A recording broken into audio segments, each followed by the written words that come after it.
반갑습니다. 2월 4일 수요일 아침 시간입니다. 자, 오늘이 입춘입니다. 네, 봄이죠. 봄이었어요. 봄이었어요. 자, 근데 시장은 또 찬바람 부네요. 뉴욕 증시가 일제히 하락 마감이 됐습니다. 오늘은 조금 기술주 위주라서 조금 많이 빠진 것 같아요. 다우지수는 마이너스 0.34%지만 나스닥이 마이너스 1.4%나 하락을 했습니다. S&P 500은 마이너스 0.8%.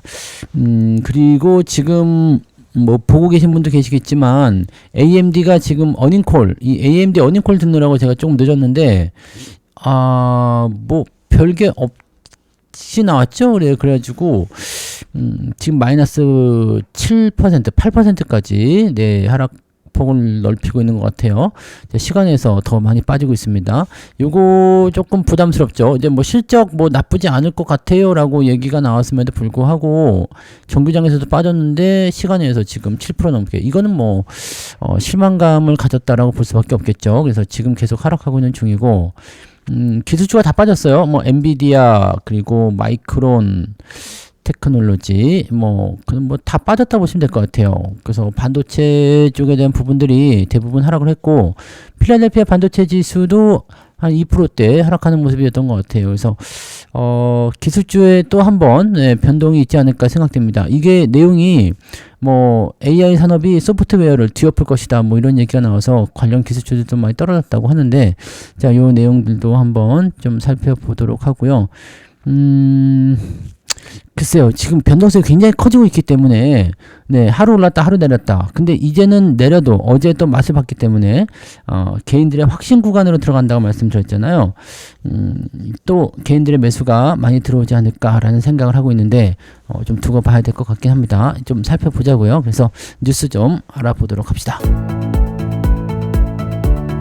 자, 일단 첫 번째 뉴스부터 보시면 뉴욕 증시 소프트웨어 산업 우려 확산에 하락 마감을 했다라는 얘기인데 이게 뭔 소리냐?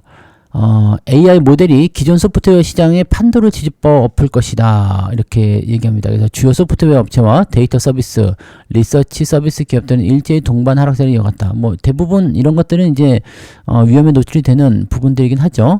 자, 아울러 이들 산업에 자금을 투자한 대형 사모펀드들도 위험 노출도가 크다는 우려가 제기되면서 동반적으로 급락을 하게 됐다. AI 업체 엔트로픽이 AI 도구 클로드 코워크를 선보인 이후에 월가는 AI가 기존 소프트웨어를 대체할 것이다 라는 분위기가 우려되고 있다. 뭐 이거는 뭐 쉽게 얘기하면은요, 네, 뭐 그동안 계속 조사를 해왔던 뭐 그 리서치를 분석하던 또는 뭐 보고서를 작성하던 뭐 그런 자동화된 프로그램이 있죠. 뭐 세무회계가 될 수도 있을 것 같기도 한데 요즘에 세무사들도 조금 많이 힘들다고 하더라고요. 그래서 그런 쪽들을 그냥 AI가 대체해버린다라고 한다면 일자리가 없어지는 거죠. 쉽게 얘기하면 또 그 다음에 소프트웨어 같은 경우도 많이 바뀌어버리게 되죠. 자, 어도비 같은 경우도 지금 보시면 완전히 네 망해가는 느낌이잖아요. 네, 뭐 포토샵이라든지 네, 쉽지 않습니다. 그래서 어도비도 지금 열심히 또 그 살 길을 찾아가고 있습니다만 지금 누가 공부 안 하죠? 네, 공부 안 합니다. AI가 그냥 다 만들어주죠. 영상도 만들어줘, 뭐 그림도 만들어줘, 수정도 다 해줘, 보정도 다 해줘. 뭐 네, 이제는 포토샵을 배우는 사람이 없어요. 옛날에는 포토샵 할 줄 알아? 네, 그보다 전에는 이제 뭐 엑셀, 워드 이런 거 할 줄 알아? 그보다 전에는 이제 그때 뭐였죠? 아래아 한글, 뭐 워드 프로세서 그거 있냐? 뭐 컴퓨터 자판 칠 줄 아냐? 이렇게 해서 점점점 발전되는 것처럼요. 자동화가 되어 가다 보니까 이제 소프트웨어가 점점 이제 간편해지죠. 너 프롬프트 쓸 줄 알아로 이제 바뀔 것 같다. 이런 얘기가 되는 거죠. 프롬프트 쓸 줄 알아? 근데 프롬프트는 다 쓸 줄 알 거라고 생각했지만 여러분들 AI 사용해 보시는 분들은 프롬프트를 어떻게 쓰느냐에 따라서 AI의 결과물이 크게 달라진다는 것을 알고 계시죠? 네, 그래서 진짜 이게 농담이 아니라 너 프롬프트 쓸 줄 알아? 라는 것은 네, 그만큼 최적의 효율을 AI한테 뽑아낼 수 있어 라는 것과 같은 내용일 거예요. 그래서 이제는 진짜 프롬프트 학원이 생길 수도 있지 않을까요? 네, 벌써 있나요? 네, 그럴 수도 있겠죠. 자, 그런 식으로 된다라는 거죠. 그러다 보니까 이제 주요 소프트웨어 업체들이 급락세를 이어가고 있다라는 거죠. AI 도구를 사용하시다 보면 이제 그 자동화 과정이 있거든요. 그래서 내가 하고자 하는 작업들을 쭈루루룩 써놓고 나면 그 부분들을 순차적으로 처리해주게 만드는 그런 로직이 있어요. 그래서 그렇게 하면은 1번부터 뭐 10번까지 내가 검토만 탁탁탁탁 해주면은 완벽하게 넘어가서 최종적인 결과물, 자 이거 작업해 그래버리면 자동화가 쭉 돼버리는 그런 경우들도 많이 있죠. 그래서 써보시면 아는데 이제 산업이 자꾸 바뀌고 있다라는 거 그런 것들을 이제 우리가 좀 눈여겨봐야 될 것 같기는 합니다. 그래서 그런 포인트 있고요. 여행 예약 플랫폼, 근데 얘네들도 그쵸. AI로 대체가 될 수도 있겠죠. 그래서 이렇게, 소프트웨어 쪽이 상당히, 피곤한 상황이 된다. 데이터 분석 및 리서치 업체들도 낙폭이 크게 나타나고 있다. 뉴스만 긁으면 되니까요. 요즘은 뉴스도 AI가 써주고 있는 모습인 것 같은데요. 자, 그렇다라는 거죠. 반면 AI 데이터 기업 팔란티어는 호시적이 있었기 때문에 좀 올랐고요. 월마트가 좀 올랐습니다. 월마트가 올라가면서 분위기를 조금 올려놓고 있는 상태인데, 요거는 어떻게 되느냐. 자, 그동안 기술주 위주로 너무 움직이지 않았냐. 우리 소비주 또는 경기 민감지 섹터로 조금 자금을 이동시켜 볼까라는 이야기들을 좀 하고 있어요. 그래서 소비주 쪽의 움직임이 나온다고 라는 생각을 조금 해볼 수도 있을 것 같아 보이기는 합니다. 그래서 요 부분도 한번 참고는 해보실 필요는 있겠습니다. 그래서 그 내용들 체크도 좀 해보시고요. 뭐 특이한 건 아닙니다만 그러한 형태다라고 보시면 되겠습니다. 자, 그리고 지금 인텔 쪽에서 재밌는 얘기가 하나 있는데 2028년까지 메모리가 부족할 수도 있다. 2028년이면은 앞으로 2년이죠. 그래서 삼성전자와 하이닉스, 마이크론 테크놀로지의 몸값이 치솟을 것이다. 이렇게 얘기를 하고 있습니다. 그쵸. 일단은 가장 중요한 건 이제 메모리니까요. 이 메모리 반도체를 만드는 삼성이나 하이닉스. 얼마 전까지만 하더라도 굉장히, 뭐라 그러죠? 좀 레벨을 좀 낮게 취급했었던 그런 기업들을 이제는 니들 최고야 이런 식으로 해주고 있는 거죠. 자, 이 현상에 대해서 제가 말씀을 한번 드렸던 것 같은데요. 자, GPU고 나발이고 AI 칩이고 다 좋은데 이거 HBM 없으면 못 만든다. 그래서 삼성이나 하이닉스가 당연히 여기에 대한 대접을 받게 될 것이다. 자, 그거 이제 지금 나오고 있는 거죠. 그래서 공급자 우위 시장 구도. 왜냐면 이제 삼성전자, 하이닉스, 마이크론 요 세 개가 독식하고 있잖아요. 독식하고 있기 때문이죠. 그 중에서도 이제 HBM은 이제 하이닉스, 그 다음에 삼성전자가 거의 다 잡고 있다고 보시면 되겠죠.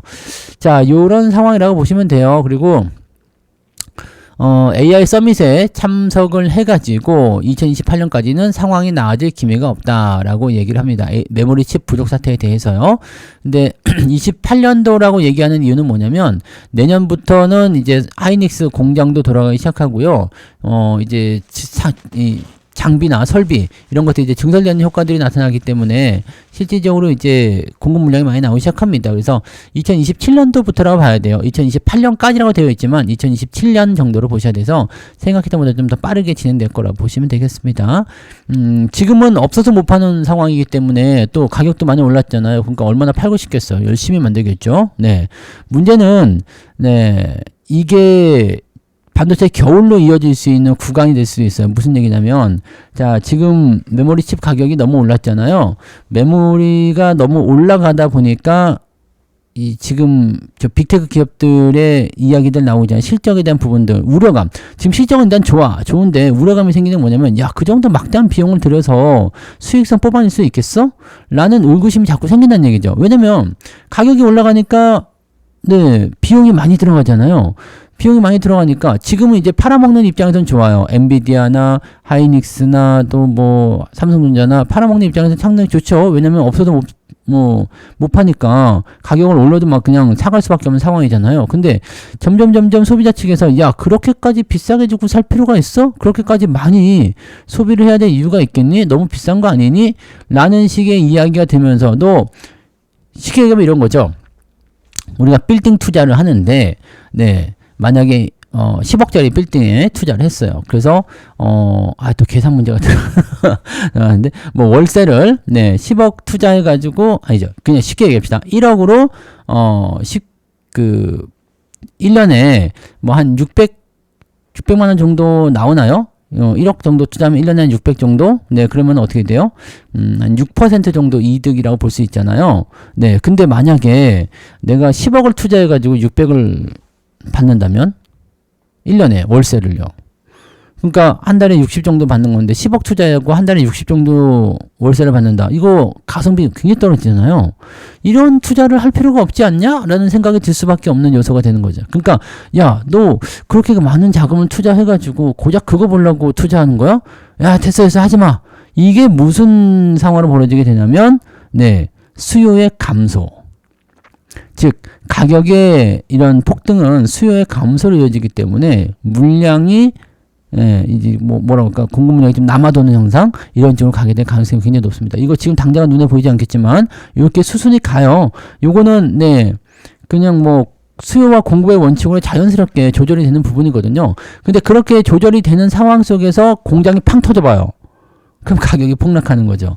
자, 이렇게 되는 거거든요. 그러니까 27년이나 28년 정도 같은 경우, 지금이 올해는 어떨지 모르겠죠. 네, 올해는 서서히 그것을 준비할런지 어쩐지 모르겠습니다만 내년도만 되더라도 찬바람이 불 가능성이 굉장히 높습니다. 그래서 거기에 대한 우려 요소들이 있으니까 참고를 좀 하셔야 될 것 같아요. 네, 자, 아무튼 그렇고요. 반도체 기술은 더 많이 발전하겠죠. 네, GPU도 더 많이 발전할 거고요. 그래서 그런 쪽으로 생각해 보시면 될 것 같은데, 네, 영원한 상승과 영원한 왕좌를 지키기는 어렵죠. 그래서 또 한번 사이클이 돌 때는 또 새로운 영웅이 등장하지 않겠습니까? 그래서 당장 네, 큰일 나진 않겠지만 네, 우리나라 같은 경우는 너무 몰려서 조금 문제가 되지 않을까 싶기는 합니다.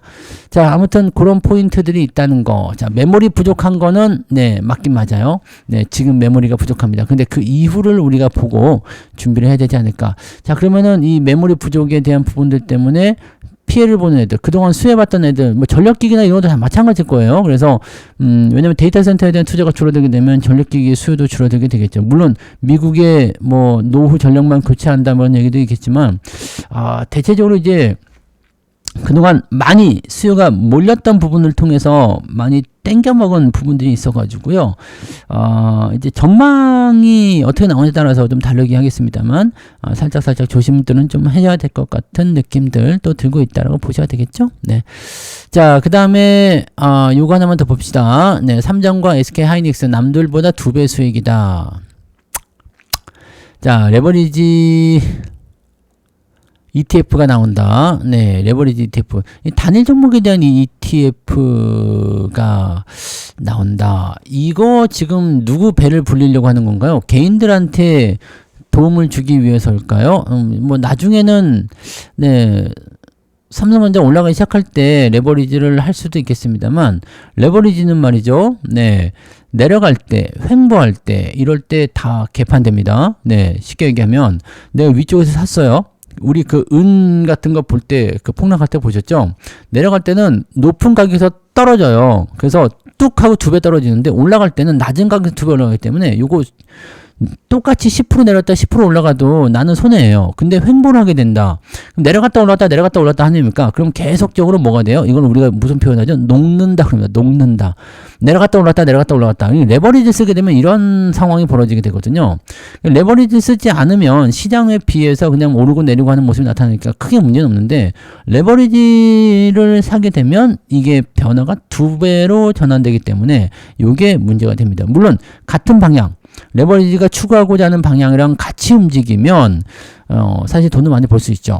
근데 네, 압도적으로 움직여야 돼요. 그러니까 이번처럼. 네, 그래서 예전에 제가 레버리지 2만원 밑에서 네, 코덱스 레버리지요. 2만원 밑에서 이렇게 공략 포인트 여러분들한테 말씀드린 적이 있잖아요. 그래서 매수도 많이 하셨죠. 네, 그런 부분들이 생기면 돼요. 바닥에서 사면은 치고 올라가면서 장기적으로 뽑아 먹을 수는 있는데, 문제는 횡보를 한다거나 또는 주가가 나의 방향과 반대로 움직인다거나 이렇게 하면 굉장히 큰 손해를 볼 수 있거든요. 근데 지금 같은 상황에서 레버리지를 곧 출시한다. 2분기 중에 동시 출시될 예정이다. 삼성전자와 하이닉스. 나 이거 정말 큰 문제라 생각합니다. 네. 그냥 종목으로 때려도 굉장히 아플 텐데, 이제는 아예 삼성전자 하이닉스에 손떼게 만들려는 움직임일까? 라는 생각도 좀 있고요. 중소형 운용사들까지도 이런 상품을 만들겠다는 얘기 나오니까, 글쎄요. 삼성전자와 하이닉스가 생각보다 좀 덜 빠지고 지수를 이렇게 추정하는 종목이잖아요. 그래서 삼성전자가 많이 빠지거나 많이 오르게 되면 지수도 거기에 갇혀서 같이 움직이는 경향이 좀 생기는데, 이 레버리지가 나오게 되면 뭐 레버리지는 지수하고는 관계 없으니까 그쪽으로 ETF로 들어가서, 근데 너무 지금 ETF를 가지고 너무 개인들 돈을 빨아먹으려고 하는데 아주 집중이 되는 것 같은데, 물론 증권사들은 돈을 벌겠죠. 네, 돈을 벌겠지만은, 네, 일단은, 네, 삼성과 하이닉스, 네, 레버리지가 출시가 된다. 네, 저는 이거는 좀, 그렇게 긍정적으로 보진 않습니다. 네, 근데 이게 만약에요, 네, 하락장에서 만나게 된다라고 한다면 굉장히 골치 아플 수가 있는데, 상승할 때, 지금처럼 주가 높을 때 팔아먹겠다는 의미인 것 같은데, 글쎄요, 자, 이것도 생각해봐요. 지금 LP, 지금 금융투자애들이 LP 역할을 하잖아. 유동성 공급자들. 네, 그러니까 삼성전자를 개인들이 막 사면은 그쪽에 대해 ETF를 사면은 그쪽 현물을 막 사줘야 돼. 근데 반대로 팔면, 네, 이거를 왜 하는 거지? 네, 라는 생각이 좀 있습니다. 예, 근데 자기들만의 그런 생각이 있겠습니다만, 글쎄, 우리한테 그렇게까지 도움이 될 만한 얘기인가? 네. 돈을 많이 벌고 싶은 욕망을 건드리는 것은 그렇다라고 생각할 수 있겠습니다만, 저는 조금 부정적인 것 같아 보여요. 이런 거는 조금 애매한데, ETF 시장이 굉장히 활성화되고는 있는 것 같아요. 근데, 지금 생각해 보세요. 네. ETF의 의미가 뭐예요? 저 특정한 종목군들 매수하지 못하기 때문에 그 종목군들, 배당주라든지 또는 성장주라든지 아니면 2차 전지라든지 아니면 반도체라든지 이렇게 종목군이 집단적으로 모여 있는 것을 우리가 대표적으로 매수하겠다는 것이 ETF 아닙니까? 근데 단일 종목 ETF라는 것은 그냥, 네. 도박하라는 얘기나 마찬가지 아닌가요? 네. 저는 요거는 증권사 배불리기의 일환이지 않겠나. 개인들한테 전혀 도움될 게 없어요. 네. 그냥 너 삼성전자 2배로 먹고 싶냐? 네. 그럼 ETF 사 이거잖아요. 네. 이거는 왜 하는 거지? 삼성전자하고 하이닉스를 같이 묶어서 하면 모르겠습니다만, 단일 종목 ETF는 네, 그냥 단일 종목에 레버리지 건다. 점점 도박판으로 변해가는 것 같은데, 시장도 24시간으로 늘려버리겠다 이렇게 얘기가 나오던데, 돈 맛을 봤군요. 네, 세금 확보나 이런 것일 수도 있겠지만 돈 맛을 봤어요. 네. 자, AMD는 지금 6.5%로 조금 낙폭을 축소한 상황이긴 합니다. 네. 하지만 여전히 안 좋긴 해요. 실적 별로다라는 얘기 계속 있다고 하죠. 자, 일단은 기술주 쪽 다 안 좋기 때문에 오늘은 또 어제의 뜨거운 분위기와는 좀 반대의 움직임이 나오겠죠. 또 살짝 떨어지고. 근데 살짝 떨어지더라도 말씀드렸듯이 개인들이 이미 확신의 단계로 들어가고 있기 때문에 이번에 떨어지면 또 살 거예요. 네. 그래서, 외국인이나 기관들 수급 잘 살펴야 됩니다. 이놈들이 맘 놓고 팔 수 있는 요건을 지금 만들어가고 있다는 얘기입니다. 여기에 대해서 여러분들은 절대 동요하거나 같이 동참하거나 그렇게 하지 않으셔야 된다는 거 잊지 마시기 바랍니다. 자, 오늘, 어닝콜 때문에 조금 늦었는데 별 볼 일도 없었는데 괜히 늦었어요. 네. 그래서 오늘 입춘대기니까 큰일, 네, 큰 복 받으시기 바라고요. 네, 일단은 우리는 그래도 좋은 출발을 한번 해보도록 하자고요. 자, 화이팅 하시고요. 저는 장중시장 때 오겠습니다. 고맙습니다.